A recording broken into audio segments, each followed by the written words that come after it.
Hello and welcome to the Environment Important Site series by Shikra Academy.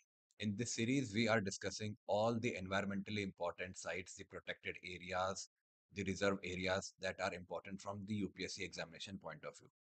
In today's session, we will be discussing about all the important sites, the most significant sites, the environmental sites that are situated in various union territories across the country. So in the previous sessions, we have discussed state-wise important environmental sites. But in today's session, we will be discussing the important sites that are in various union territories.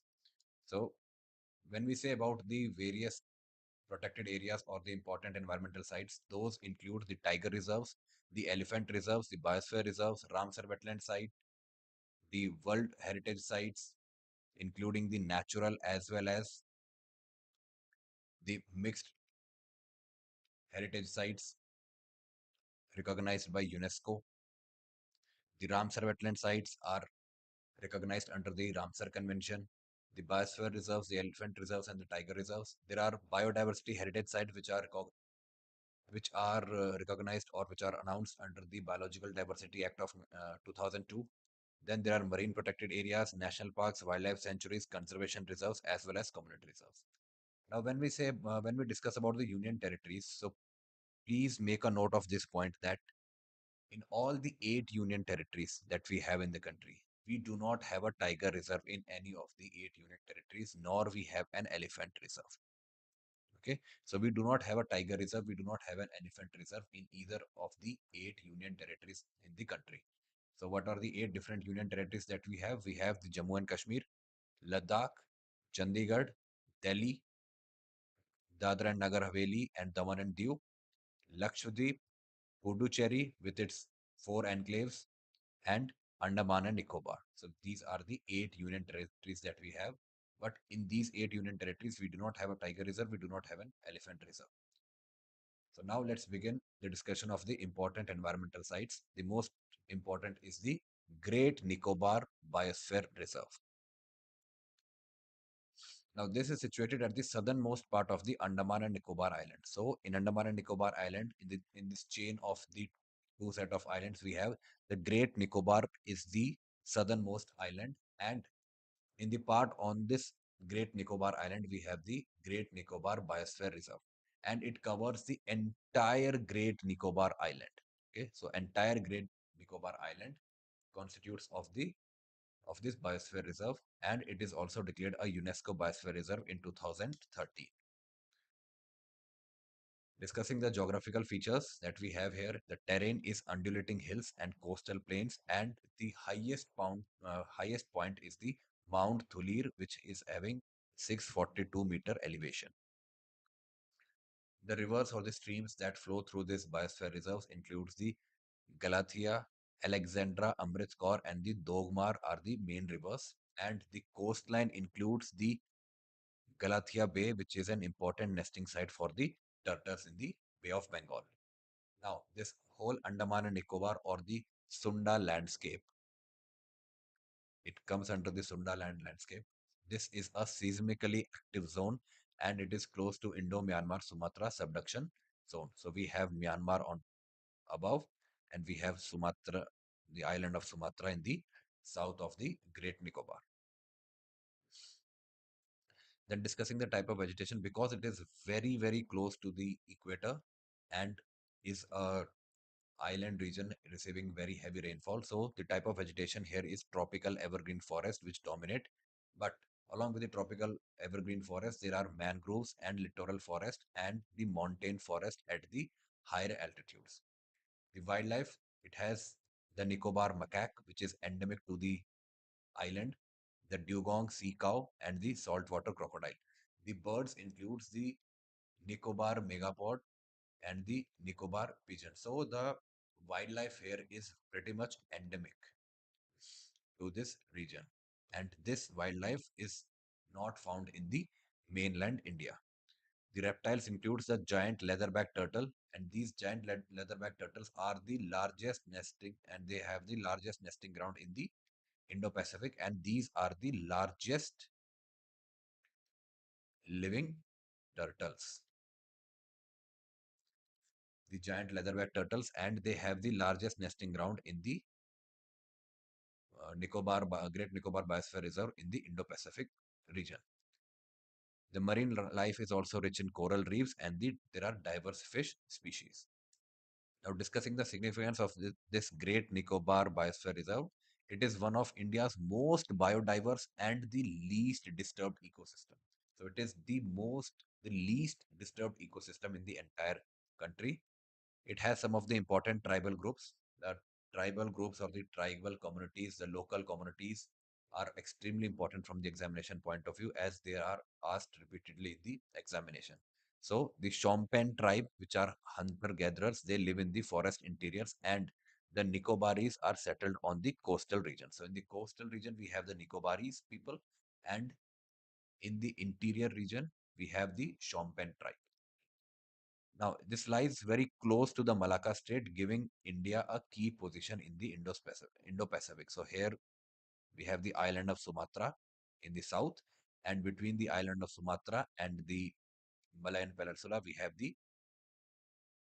Malacca Strait, which is a very important and geostrategic choke point. Okay, and it was recognized by UNESCO for its Man and Biosphere program.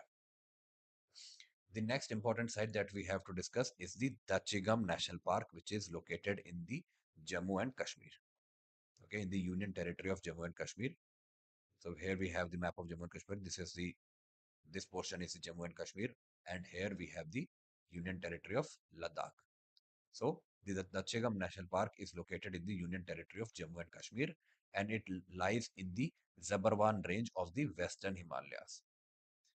The altitude, it has a very high altitude at around 1700 meter to 4300 meters above sea level, and the terrain is of steep mountains, deep valleys, grasslands, and alpine pastures. The water bodies, the rivers or the lakes in this Dachigam National Park includes the Dagwan River, which flows through the park and feeds the Dal Lake, which is situated in Srinagar. The climate here is temperate with heavy snowfall in the winter months. So the type of vegetation, it shows the altitudinal variation. So at lower elevations, at lower altitudes, there are mixed coniferous and broad-leaf forest. And at high elevation, there are alpine pastures, birch, juniper, and the grasslands. So it has different type of vegetation zones starting from low to high altitudes. Discussing the wildlife, so the flagship species here in this Dachigam National Park is the hangul, which is known as the Kashmir stag, and it is a critically endangered species. And the only viable population of this hangul or the Kashmir stag is located in the Dachigam National Park. The hangul is the official animal of the Union Territory of Jammu and Kashmir. Other mammals include the Himalayan black bear, the brown bear, leopard, musk deer, serow, and langur. The birds includes the Himalayan monal, the Koklas pheasant, the golden eagle, the bearded vulture, the Kashmir flycatcher, and it has both resident as well as the migratory bird species.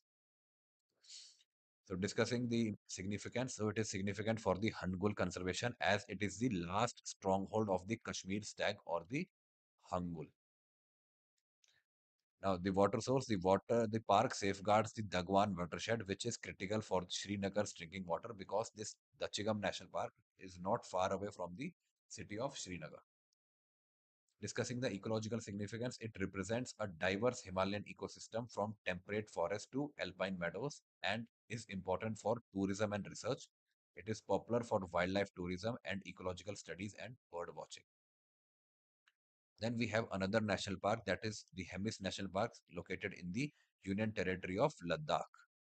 So the Hemis National Park is located in the Union Territory of Ladakh. It is the largest national park in India.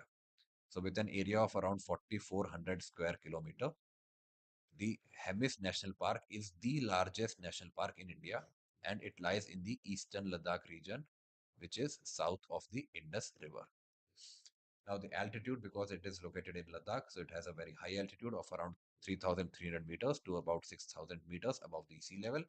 The terrain is rugged mountains, deep valleys, alpine deserts, and the high plateaus. Okay, so in Ladakh, we have the cold desert type of climate.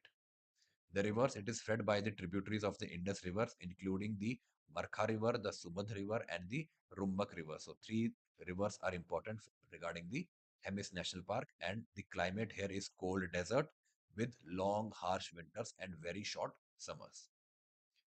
So because of that climate, the vegetation here is sparse alpine steppes with the scrub vegetation due to the arid and dry climate.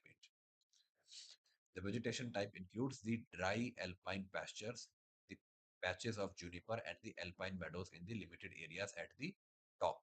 Discussing the wildlife, so flagship species here includes the snow leopard, and Hemis has one of the highest densities of snow leopard in the world. Other mammals here include the Tibetan wolf, the Eurasian brown bear, the red fox, Asiatic ibex, Ladakh ural, and the blue sheep or the bhadak. The birds includes the golden eagle, the Himalayan griffon, the Tibetan snowcock, and the robin accenter. Now, because of the large population of the snow leopard in the Hemis National Park, this is also known as the snow leopard capital of India. And Hemis is world renowned for its snow leopard conservation also. It is part of the Trans-Himalayan biogeographic zone. Trans-Himalayan means beyond the Himalayas. So in the south we have the Himalayas, and the Trans-Himalayan means beyond the in the north of the Himalayas.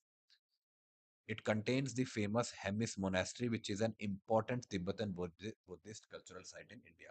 So, in the Hemis National Park, in its proximity, we have the Hemis Monastery, which is a very, very important, culturally important Buddhist monastery site, a Tibetan Buddhist monastery site in India. Then, the ecotourism significance, it has snow leopard tracking, attracts the international tourists, and it is critical for the pastoral communities like the Changpa nomads. So that is the important community, the local community that lives in the area. Now, discussing the next national park is the Kishtwar National Park, that is also located in the Union Territory of Jammu and Kashmir. So it is situated in the Kishtwar district of Jammu and Kashmir. So we have before the bifurcation of the state of Jammu and Kashmir into the Union Territory of Jammu and Kashmir and the Union Territory of Ladakh, in the erstwhile state of Jammu and Kashmir, we had three important national parks. That is the Dachigam National Park, the Kishtwar National Park, as well as the Hemis National Park. But after the state reorganization, the Jammu and Kashmir State Reorganization Act of 2019, when the Ladakh was made a separate union territory and the Jammu and Kashmir was also converted into a union territory. So now in the union territory of Jammu and Kashmir, we have two national parks left. That is the Dachigam National Park as well as the Kishtwar National Park. Hemis National Park, on the other hand, is now in the Union Territory of Ladakh. This Kishtwar National Park is lying between the Chenab River and the main Himalayas.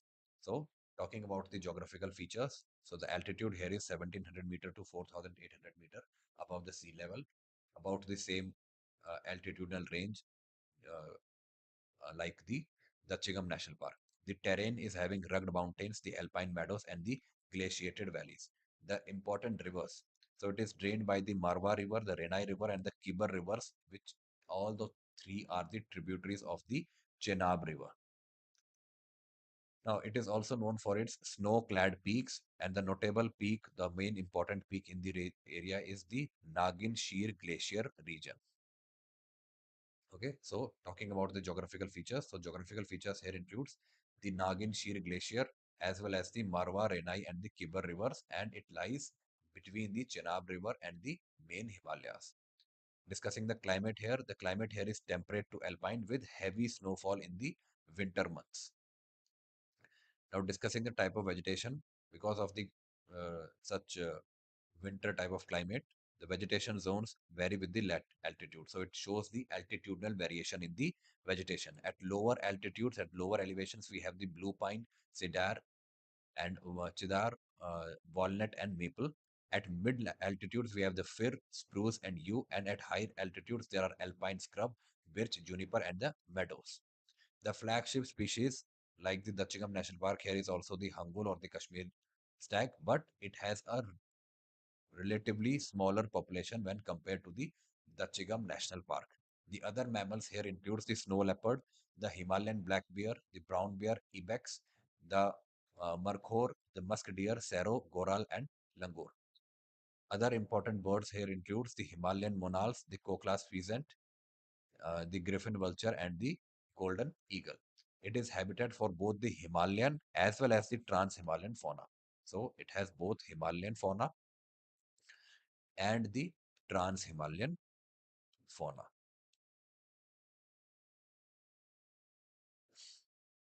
Discussing its ecological significance, so it forms a part of the transition zone between the Greater Himalayas and the Zanskar range, which is rich. Both of these ranges are rich in biodiversity.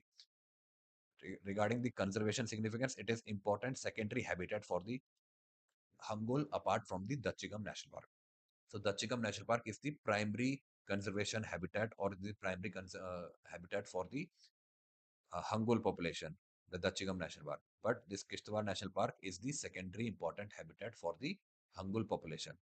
Then it had watershed value because it protects the catchment of tributaries of the Chenab River, which is vital for the downstream agriculture and hydropower.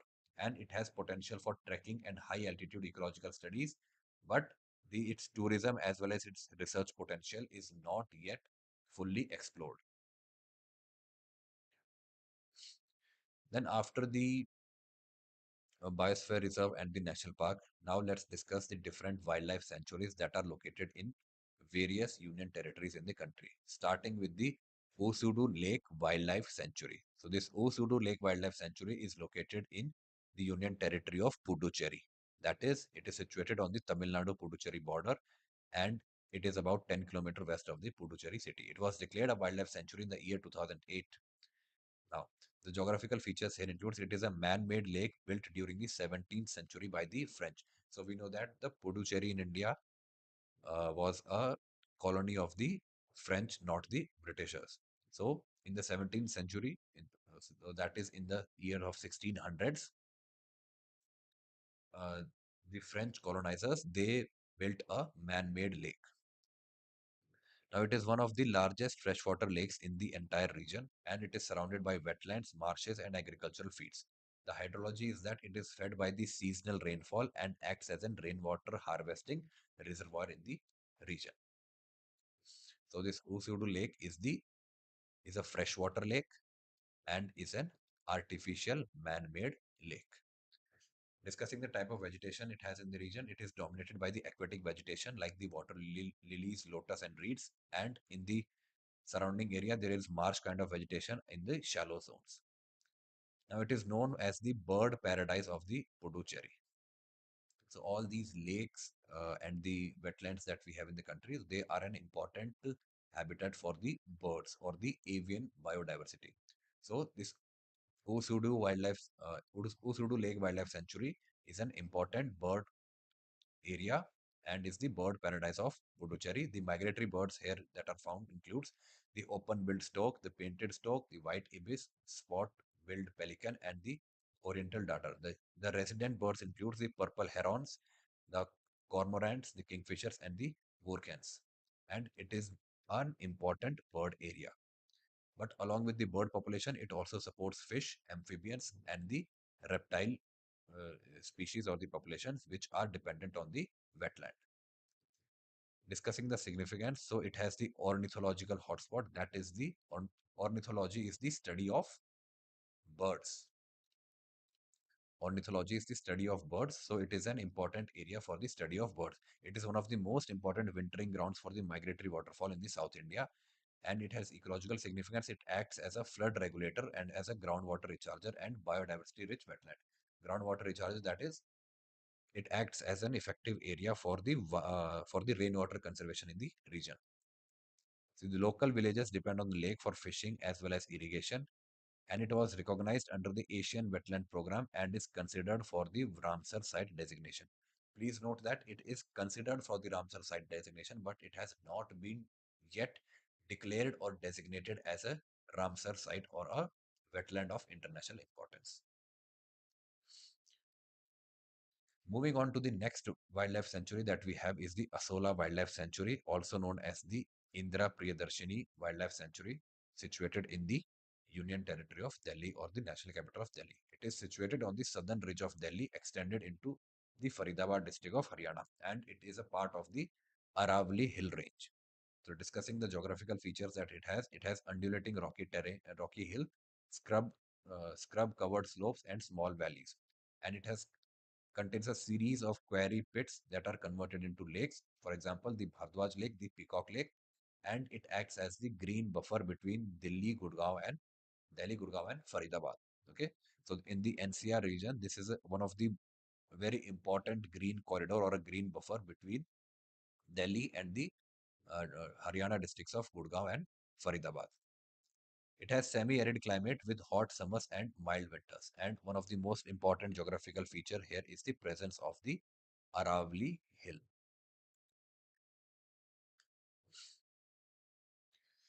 The vegetation is that it is dominated by the tropical thorn scrub forest as well as the dry deciduous forest because the climate is relatively dry here. The key species here includes the khejri, the dhau, and babool. Babool is the most important species with neem and bear. It has also grasslands in open areas and provide grazing habitat for herbivores. Now discussing the wildlife here. So mammals here includes the nilgai, the black buck, jackal, hyena, jungle cat, and Indian civet. The reptiles here includes the monitor lizard, star tortoise, cobra, and crate. Recent highlight is that the leopards have been recorded in the century which are dispersing from the Aravali landscape. So in the Aravali landscape, there are leopard population from time to time from this Aravali landscape. The leopards are now being sighted in the Asola Wildlife Sanctuary. Now, the ecological significance is that it is the last surviving patch of the Delhi Ridge, which is an extension of the Aravali ecosystem, and it serves as a wildlife corridor that links the Aravali ranges of Haryana with the Delhi. Urban importance is that it provides the groundwater recharge, the pollution control, and acts as the Delhi's green lung. So it is an important for it is it is significant as Delhi's green lung, and as we all know that the air pollution in Delhi is such a big issue that we witness in especially in the months after the Kharif crops, that is in the months of October and November. Then it is important for education and recreation. It houses the Conservation Education Center that is run by the Bombay Natural History Society for awareness and ecotourism. The next wildlife sanctuary we have is the Pitti Wildlife Sanctuary or the Bird Island Wildlife Sanctuary, which is located in the Lakshadweep archipelago in the Arabian Sea. It is part of the Suheli Par Atoll, that is, it is located in near the Suheli Island, and that is 60 kilometers southwest of Kavarati, which is the capital of the Lakshadweep. It was declared a wildlife sanctuary in the year 1982. Now, the geographical features is that it is a tiny, uninhabited coral islet that is just a few hectares in size. Okay, so it is a very, very small island that we call as islet, and it is not habited. It is uninhabited, and it is a we know that the Lakshadweep Islands are coral islands. So it is a very tiny uninhabited coral island.